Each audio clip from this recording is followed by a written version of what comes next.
नमस्कार, मैं हूं पूजा शर्मा और आप देख रहे हैं इंडो थाई न्यूज। बड़ी खबरों के साथ करते हैं बुलेटिन की शुरुआत। केंद्र सरकार के कृषि कानूनों के खिलाफ किसानों का आंदोलन पिछले 3 महीने से लगातार जारी है।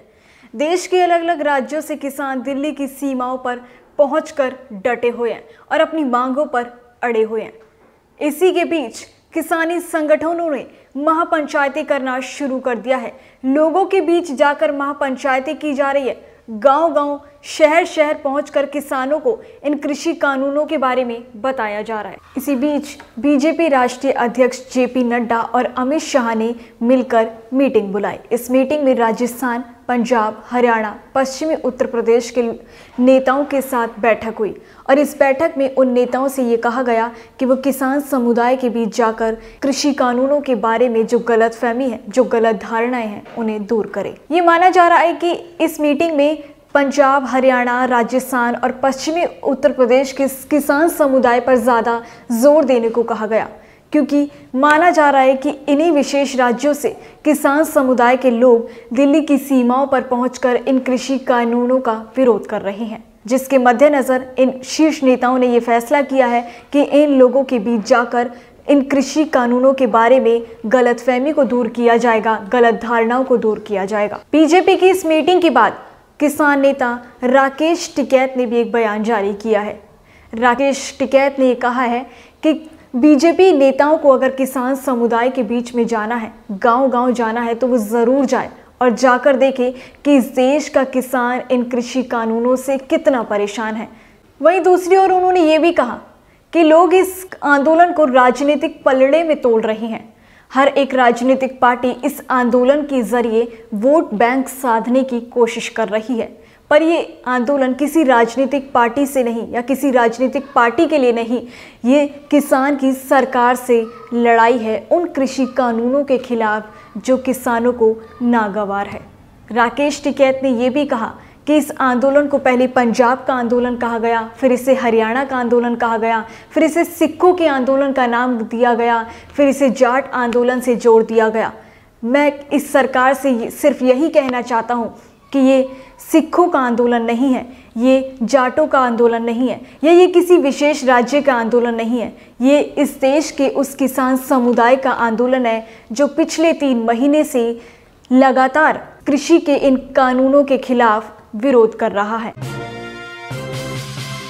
और अब खबर किसान आंदोलन के सबसे गंभीर पक्ष पर।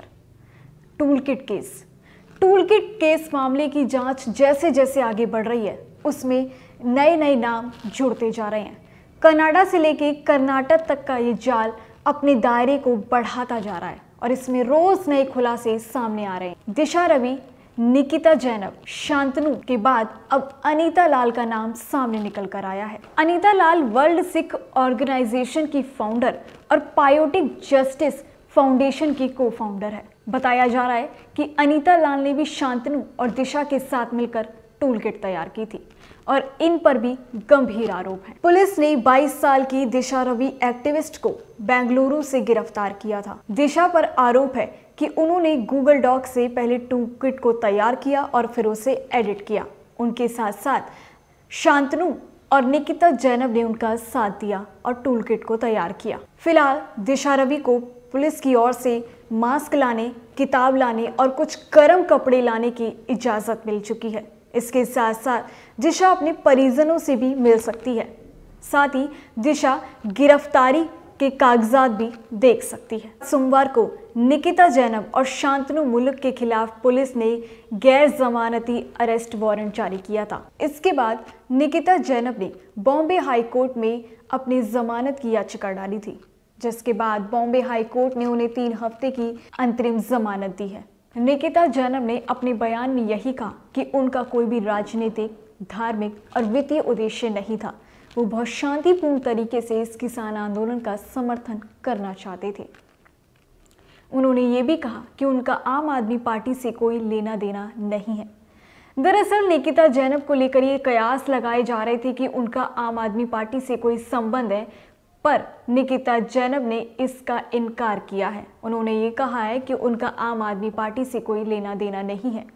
दूसरी ओर बॉम्बे की औरंगाबाद पीठ ने शांतनु मुल्क को भी 10 दिन की अंतरिम जमानत दे दी है। दरअसल आपको बता दें कि इन तीनों ने मिलकर टूलकिट को तैयार किया था और ग्रेटा थनबर्ग के साथ शेयर किया था, जिसके बाद दिशा रवि, निकिता जैनब और शांतनु को गिरफ्तार कर लिया गया। पुलिस ने यही खुलासा किया है कि इसमें हजारों लोग शामिल हैं। दिशा ने पहले टूलकिट को तैयार किया, फिर उसको ग्रेटा थनबर्ग के साथ शेयर किया और उसे शेयर करने की साजिश रची है। पुलिस ने यह भी कहा कि कहीं ना कहीं इस टूलकिट को खालिस्तानी संगठन ने तैयार किया है, जिसके बाद जांच पड़ताल की जा रही है और इसमें जितने भी लोग शामिल हैं उनकी खुलासा और गिरफ्तारी जल्द से जल्द की जाएगी। किसी को भी छोड़ा नहीं जाएगा। पेट्रोल डीजल के दामों में पिछले कुछ समय से लगी आग थमने का नाम नहीं ले रही है। पेट्रोल डीजल के दाम दिन प्रतिदिन बढ़ रहे हैं और लोगों की जेब पर महंगाई की मार पड़ रही है। बीते मंगलवार को 10वीं बार पेट्रोल और डीजल के दामों में बढ़ोतरी हुई है। राजस्थान के एक जिले श्री गंगानगर में पेट्रोल की कीमत 100 रुपये तक पहुंच चुकी है। श्री गंगानगर में पेट्रोल 100 रुपये प्रति लीटर के हिसाब से बिक रहा है। वहीं दिल्ली में पेट्रोल की कीमत 89 रुपये 29 पैसे, तो वहीं मुंबई में 95 रुपये 75 पैसे तक पहुंच चुकी है। आपको बता दें, फरवरी के महीने में पेट्रोल की कीमत में 10 बार बढ़ोतरी हुई है और इस इजाफे के बाद दिल्ली में पेट्रोल की कीमत 2 रुपये 99 पैसे तक बढ़ी है, तो डीजल की कीमत में 3 रुपये 22 पैसे तक की बढ़ोतरी हुई है। वहीं साल 2021 की बात करें तो पेट्रोल की कीमतों में 5 रुपये तक की वृद्धि दर्ज की गई है, तो डीजल की कीमतों में 6 रुपये तक की वृद्धि दर्ज की गई है। वहीं कच्चे तेल की बात करें तो इन 13 महीनों में कच्चे तेल की कीमतों में 21% तक का इजाफा दर्ज किया गया है। लोग अभी पेट्रोल डीजल की बढ़ती कीमतों की मार झेल ही रहे थे, तो सरकार ने एलपीजी की कीमतों में इजाफा करके लोगों की जेबों पर दोहरी मार लगाई है।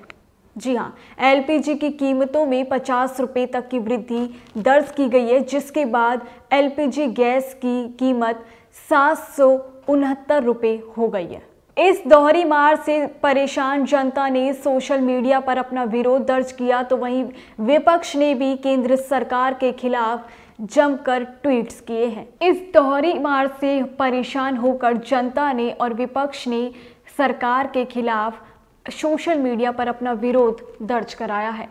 विपक्ष लगातार सरकार पर हमलावर है, जिसके बाद कांग्रेस प्रवक्ता सुप्रिया श्रीनेत ने जल्द से जल्द सरकार से ये मांग की है कि इन कीमतों को वापस लिया जाए। साथ ही उन्होंने सरकार पर मुनाफाखोरी का भी आरोप लगाया है। वहीं राहुल गांधी ने ये ट्वीट कर कहा कि सरकार ने ठाना है बस जनता को लूटते जाना है, दो का विकास कराना है। वहीं राहुल गांधी ने #fuel लूट का भी इस्तेमाल किया। पेट्रोल डीजल की बढ़ती कीमतों के बाद ट्रांसपोर्टर्स की भी मुश्किलें बढ़ गई हैं। ट्रांसपोर्टर्स ने सरकार से यही मांग की है कि वे पेट्रोलियर कंपनियों को तेल की कीमतों को कम करने के लिए कहे। उन्होंने ये भी कहा कि अगर पेट्रोल और डीजल की कीमतों को कम नहीं किया गया तो आने वाले 15 दिनों में वे अपने ट्रकों की चाबियों को जिला कलेक्टरों को सौंप देंगे। चेन्नई में खेले गए दूसरे क्रिकेट टेस्ट मैच में भारत ने इंग्लैंड को 317 रनों से हरा दिया। 89 साल में इस जीत के साथ एक ऐतिहासिक पल भी आया है, क्योंकि 89 साल में रनों के लिहाज से भारत की ये इंग्लैंड पर सबसे बड़ी जीत है। इसके साथ ही भारत ने फाइनल में पहुंचने की अपनी जगह भी कायम कर ली है। न्यूजीलैंड के बाद भारत दूसरे नंबर पर फाइनल में पहुंचने वाली टीम की दावेदारी में शामिल हो गई है। न्यूजीलैंड पहले ही फाइनल में अपनी जगह बना चुकी है। उसके बाद भारत को फाइनल में पहुंचने के लिए 2-1 से इस सीरीज को जीतना होगा, यानी कि भारत को 2 टेस्ट मैचों में एक को जीत हासिल करनी होगी और दूसरे को ड्रॉ करना होगा, जिसके बाद फाइनल में भारत अपनी जगह बना पाएगा। 2-1 की सीरीज में अगर भारत एक भी मैच हारता है या दोनों मैच ड्रॉ होते हैं तो भारत का फाइनल में पहुंचने का सपना अधूरा रह जाएगा। फिलहाल दोनों टीमें अभी 1-1 के साथ सीरीज बराबरी पर पहुंच गई है और न्यूजीलैंड फाइनल में पहले ही अपनी जगह बना चुका है। अगला मैच 24 फरवरी को अहमदाबाद के मोटेरा स्टेडियम में खेला जाएगा। इस टेस्ट सीरीज का आखिरी मैच 18 जून को लॉर्ड स्टेडियम में खेला जाएगा, जिसके बाद ये तय होगा कि कौन सी टीम इस सीरीज पर कब्जा करती है। एमपी बस हादसे में 51 लोगों ने अपनी जान गंवा दी। एमपी के सीधी जिले से 17 जा रही बस बाणसागर नहर में जा गिरी, जिसके बाद 51 जिंदगियों ने अपनी जान गंवा दी। वहीं 7 लोगों को बचा लिया गया है, लेकिन अभी भी लापता लोगों की तलाश जारी है। बताया जा रहा है कि बस को सीधी से सतना जाना था, लेकिन कुछ परीक्षार्थियों के कहने पर ड्राइवर ने रूट बदल लिया। रूट बदलने के बाद खराब सड़कों के चलते बस बाणसागर नहर में जा गिरी, जिसके बाद तेज बहाव के कारण ये हादसा हुआ और 51 लोगों ने अपनी जान गंवा दी। सभी के शवों को पानी से निकालकर पोस्टमार्टम के लिए जिले भर के डॉक्टरों के पास भेज दिया गया है। इस बस में कुछ परीक्षार्थी एनटीपीसी और नर्सिंग का एग्जाम देने के लिए सवार हुए थे। इस हादसे के बाद प्रधानमंत्री मोदी ने और एमपी के सीएम शिवराज सिंह चौहान ने बेहद दुख जताया है। मुख्यमंत्री शिवराज सिंह चौहान ने मृतकों के परिजनों को 5-5 लाख रुपए का मुआवजा देने का भी ऐलान किया है। ये भी बताया जा रहा है कि बस में 32 लोगों के बैठने की क्षमता थी, पर ड्राइवर ने 60 लोगों को बस में बैठा लिया। पुलिस ने ड्राइवर को भी गिरफ्तार कर लिया है, जिससे पूछताछ की जा रही है। इस हादसे के बाद पूरे इलाके में मातम का माहौल छा गया है। फिलहाल इस सप्ताह के बुलेटिन में इतना ही। मुझे दीजिए इजाजत, अगली बार हाजिर होंगे कुछ और बड़े मुद्दों के साथ। तब तक के लिए देखते रहिए इंडोथाई न्यूज़।